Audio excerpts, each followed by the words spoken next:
अल्लाह के नबी सल्लल्लाहु अलैहि वसल्लम ने फरमाया कि जब मुझे मेराज हुई, सफर मैं गया मेराज पर और मुझे जहन्नम दिखाई दी, तो मैंने खून के ब्लड के एक तालाब में, एक नदी में मैंने कुछ लोगों को डुबकियां लगाते हुए देखा है।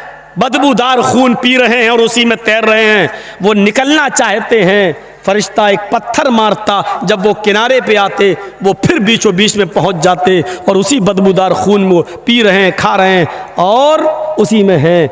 मैंने पूछा मनहा ओला या जिब्रील, आए जिब्रील ये कौन लोग हैं? अल्लाह के नबी फरमाते हैं, जिब्रील ने बताया कि अल्लाह के नबी ये दुनिया में गरीबों का खून चूसा करते थे, ये दुनिया में मजबूरों का खून चूसा करते थे। 100 रुपए देते थे और 120 वसूल करते थे, 1000 देते थे 1200 वसूल करते थे, 1 लाख देते थे 1,20,000 रुपए वसूल करते थे। ये वो लोग हैं जिन्होंने गरीबों का खून चूसा है, मजबूरों का खून चूसा है। आज सूद खाने वाले हैं, आज इन लोगों को खून, बदबूदार खून के तालाब में गोता लगवाया जा रहा है। इसी खून के तालाब के अंदर इनको डाल दिया गया है। फिर अल्लाह के नबी सल्लल्लाहु अलैहि वसल्लम फरमाते हैं, सूद और ब्याज खाने वाले के 36 दर्जे हैं, 36 दर्जे हैं। एक हदीस में 70 दर्जों का जिक्र भी आता है, लेकिन 70 दर्जे वाली रिवायत 36 दर्जे वाली रिवायत से कम दर्जे की है, वो हसन है और ये सही है। 36 दर्जे हैं, 36 दर्जे यानी सूद और ब्याज खाने वाले, सूद के 36 दर्जे हैं। पूछा गया अल्लाह के रसूल हल्का दर्जा क्या है? अल्लाह के नबी ने फरमाया इन 36 दर्जों में सबसे हल्का दर्जा सूद का यह है कि कोई शख्स अपनी सगी माँ के साथ, अपनी हकीकी माँ के साथ जिना करता है, अपनी माँ के साथ जिना करता है, उसको जो गुनाह मिलेगा, उसको जो सजा मिलेगी, वो सूद और ब्याज खाने वाले की सबसे हल्की सजा होगी। जलसे भी जब महफूज न रहें, बेपर्दगी और उरियानियत का नंगा नाच जब जलसों में भी नाचा जाने लगे, तो फिर कहां रूह तलाश कर रहे हो? आपने सवाब की नीयत से जलसा किया, यह सवाब मिलेगा आपको?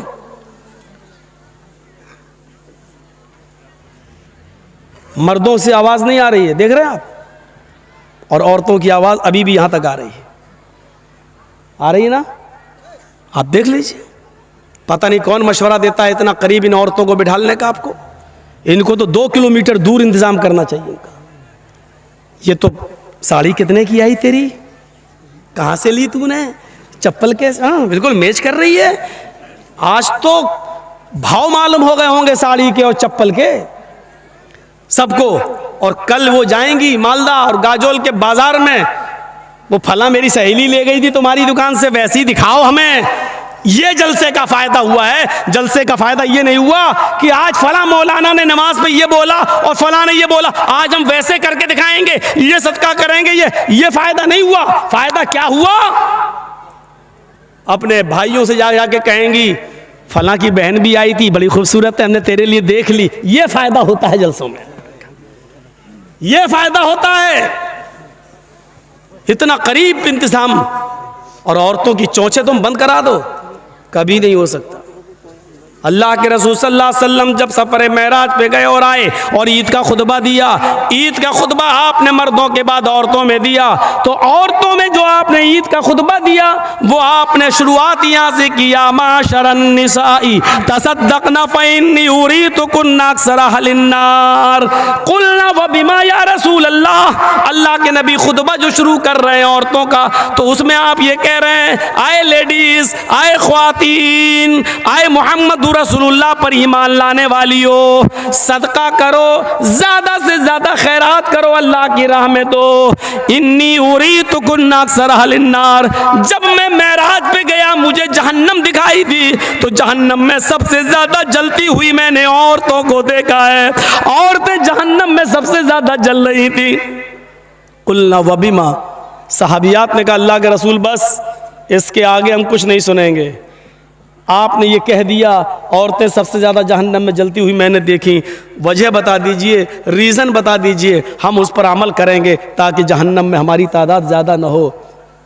अमल के लिए 2 घंटे की तकरीर नहीं हुई थी, 3 घंटे का लेक्चर नहीं होता था अल्लाह के रसूल के ज़माने में। उस औरतों ने क्या कहा? उन औरतों ने कुलना व बीमा, कुलना जमा मुज़क्कर गायब का सेगा ये बतला रहा है। एक ने नहीं, सारी औरतों ने क्या कहा? आए अल्लाह के रसूल, हमें वजह बताइए, रीज़न, औरतें जहन्नम में सबसे ज़्यादा जलती हुई क्यों दिखाई दी? तो अल्लाह के रसूल ने पहला रीज़न, पहली वजह बताई तुक्सिरन लान, और दूसरी वजह बताई तकफुरन आशीर। पहली वजह लान तान ज़्यादा करती हो, ज़बान बहुत चलाती हो, मुंह बहुत चलाती हो, तुम्हारा मुंह बंद होता ही नहीं। हकीकत है, 2 औरतें अगर कहीं बैठ जाएं तो कंपनी मिल जाती है। 2 मर्द अगर ट्रेन में जाएंगे तो थोड़ा सुकून मिल सकता है, लेकिन अगर 2 औरतें ट्रेन में चली जाएं तो 24 घंटे का सफ़र बहुत आसानी से कट जाएगा, बात करते करते करते करते। क्योंकि हमें और आपको एक आदमी के बारे में मालूम होगा, उनको तो पूरे ख़ानदान के बारे में मालूम होता है। एक बादशाह ने ऐलान निकाला, जो सबसे बड़ा झूठ बोलेगा उसको सबसे बड़ा इनाम देंगे। तो झूठों की कमी थोड़ी थी। एक आया, मैं बादशाह ने कहा भक, ये कोई झूठ नहीं है। दूसरा आया, उसने कहा ये भी कोई झूठ नहीं है। तीसरा आया, बादशाह ने कहा यार झूठ बोलो यार, ये तुम्हारा कोई झूठ है, बड़ा झूठ जो बोलेगा उसको सबसे बड़ा इनाम देंगे। लास्ट में एक आदमी आया, कहने लगा मेरा भी एक झूठ सुन लो। कहा क्या? कि आज मैंने ख्वाब में देखा, जहां तक मेरी नजर जा रही है औरतें ही औरतें बैठी हुई हैं। बादशाह ने कहा ये भी कोई झूठ नहीं, भक ख्वाब में देखा जा सकता है, तुमने देखा सारी औरत, बहुत सी औरतें बैठी होंगी, ये ख्वाब नजर आ सकता है, ये कोई झूठ नहीं है। कहा आगे तो सुनो यार, आप बोलते बहुत हो। उसने कहा बादशाह से, पूरी बात सुनी नहीं, बीच में बोल दिए। मैंने ख्वाब देखा कि जहां तक मेरी नजर जा रही है औरतें ही औरतें बैठी हुई हैं और सारी औरतें खामोश बैठी हुई हैं। बादशाह ने कहा क्या? जहां तक नजर जा रही है औरतें ही औरतें, कहां? और सब खामोश, ये हो ही नहीं सकता। कहा क्यों? कहा 2 औरतें खामोश नहीं बैठ सकती और इतनी औरतें खामोश, इससे बड़ा झूठ तो कोई हो ही नहीं सकता। उसको सबसे बड़ा अवार्ड दिया, सबसे बड़ा इनाम दिया, सबसे बड़ा इनाम।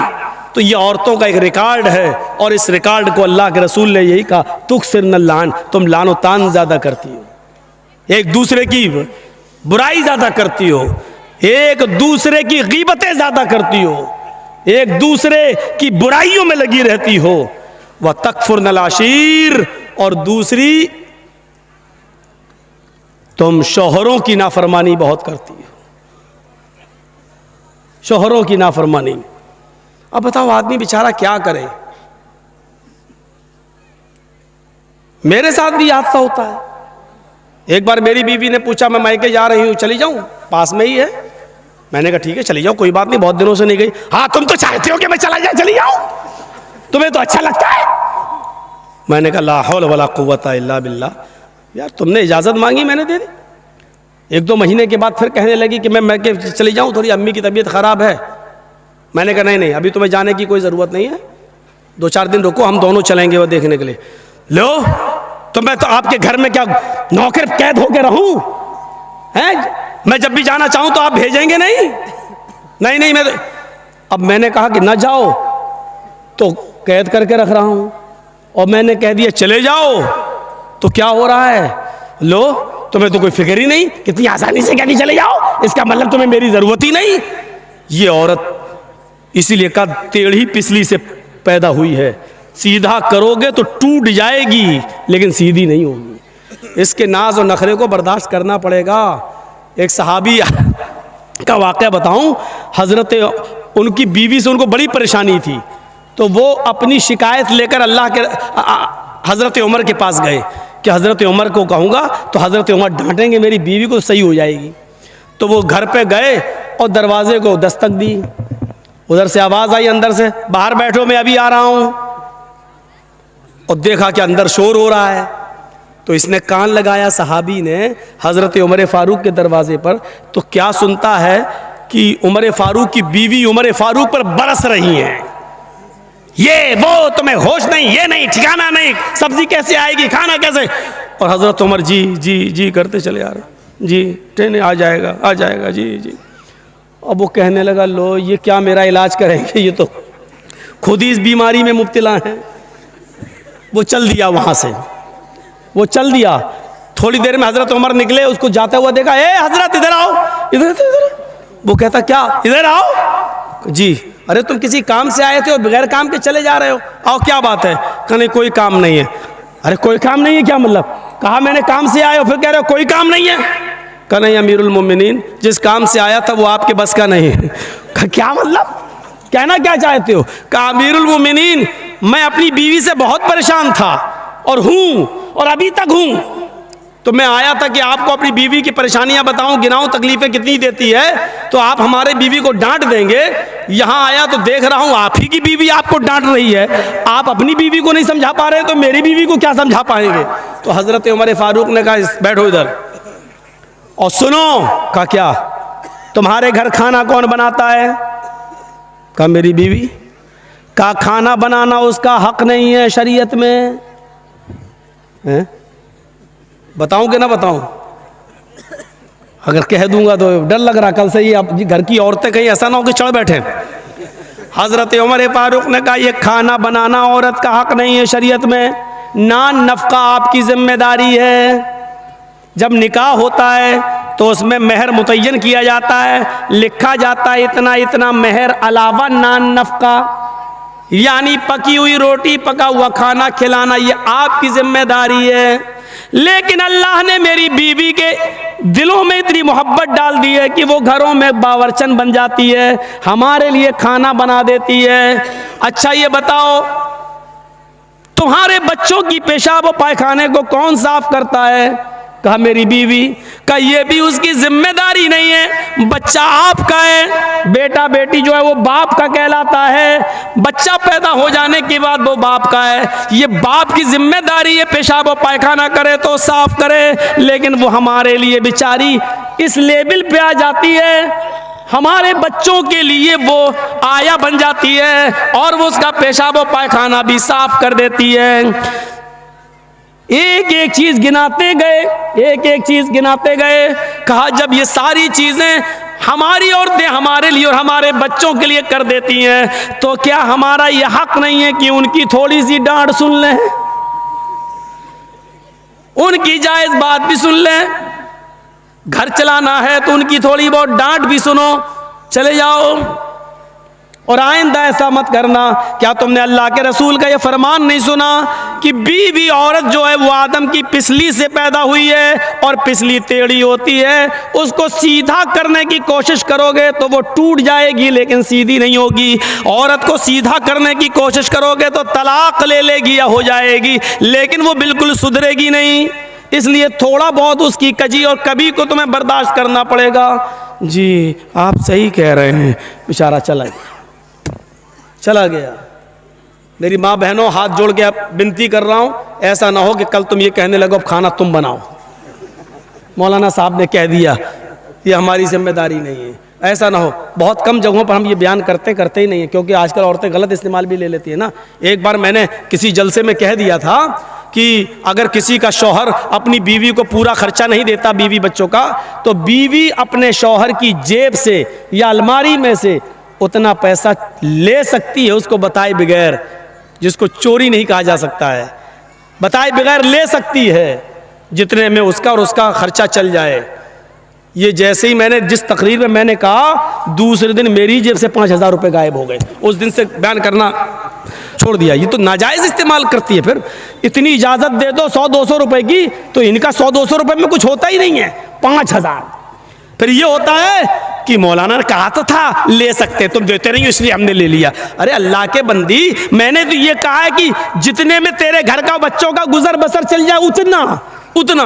हाँ तो क्या हुआ, साड़ी पुरानी हो गई नहीं लाए, फेयर एंड लवली खत्म हो गई लेने जाना है, और परफ्यूम भी तो ऐसे ऐसे आ रहे हैं, मेकअप के सामान भी तो ऐसे ऐसे। अब एक मेकअप चला वाटर प्रूफ, हमने तो वाटर प्रूफ शामियाना सुना था, वाटर प्रूफ हमने वो सुनी है, घड़ी सुनी है, लेकिन अब वाटर प्रूफ मेकअप कर लो, क्रीम पाउडर, उसके बाद चाहे कितना नहाइए धोइए वो मेकअप हटने वाला नहीं है।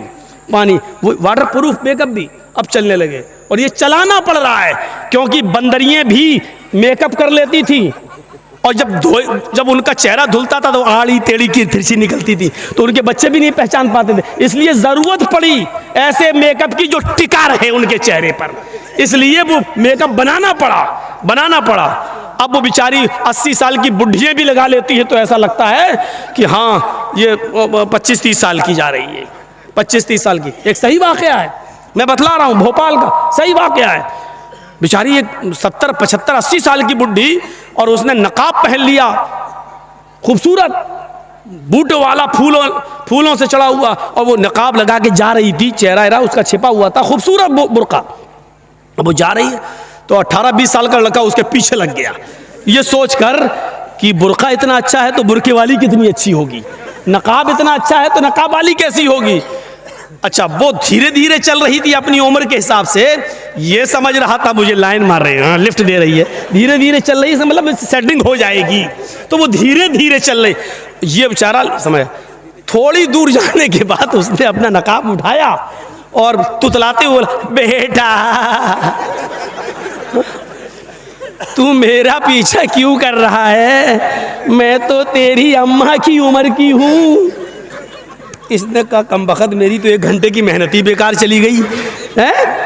तो इसको भी गुस्सा आया, इसने गुस्से में कहा, अरे अम्मा हम अपने लिए नहीं अपने अब्बा के लिए ढूंढ रहे हैं, क्या करें, 1 घंटा इसका बेकार हो गया।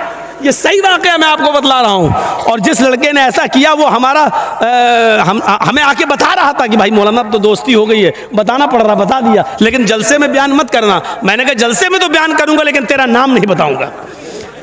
बड़ा अब ये हाल हो रहा है, ये हाल, तो बुरके ऐसे, कपड़े ऐसे, और जलसे भी उससे महफूज नहीं। और इबादत की रूह को पहचानने की कोशिश कीजिए।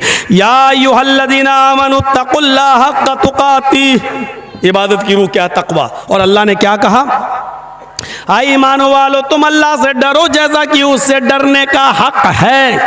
आई ईमानो वालो तुम अल्लाह से डरो जैसा कि उससे डरने का हक है। एक और चीज़ है, अल्लाह से डरने का हक कैसा है, अल्लाह से डरो कैसे, अल्लाह देख रहा, ये डरने का मतलब है, अल्लाह से डरो का मतलब ये नहीं, जैसा डरने का हक है। ये हक क्या है, हक का तुकाती, अरे कुछ तो मतलब होगा। आग से आप डरते हैं कि नहीं डरते हैं, आग से डरते हैं, लेकिन आग को देखकर भागते थोड़ी हैं। आग से डरने का हक क्या है, उसके अंदर हाथ ना डालो, उसके अंदर जंप ना लगाओ, यही तो डरने का हक है। जहर है आपके हाथ में, विष, लेकिन उसको आप छू भी रहे हैं, पकड़ भी रहे हैं, लेकिन डरते भी हैं उससे। और उससे डरने का हक क्या है, उसको आप इस्तेमाल ना करें, खाएं नहीं, ये उससे डरने का हक है। और शेर सामने आ गया तो आप भाग रहे हैं, क्यों, ये उससे डरने का हक है, क्योंकि नहीं भागेंगे तो फाड़ देगा। जल्दी से पेड़ पे चढ़ गए, उससे डरने का हक यही है। सांप को देख रहे हैं, उससे भी डर है, जहरीला सांप है, लेकिन उससे डरने का हक क्या है, उसके मुंह में आप उंगली न दें, उसके करीब न जाए वरना डस लेगा और काट लेगा, ये उससे डरने का हक है। तो जैसे आप हर चीज से डरने का एक हक अदा करते हैं, अल्लाह से भी डरने का एक हक है। और अल्लाह से डरने का मतलब यह है कि अल्लाह ने जिन कामों के करने का हुक्म दिया उन कामों को करा जाए, और जिन कामों के करने पर उसने अज़ाब जहन्नम बताया है, जहन्नम का अज़ाब बताया है, उन कामों से बचा जाए। यह है अल्लाह से डरने का मतलब। मसलन अल्लाह तबारक व तआला ने सूद और ब्याज खाने को हराम करार दिया है, तो उससे बचा जाए।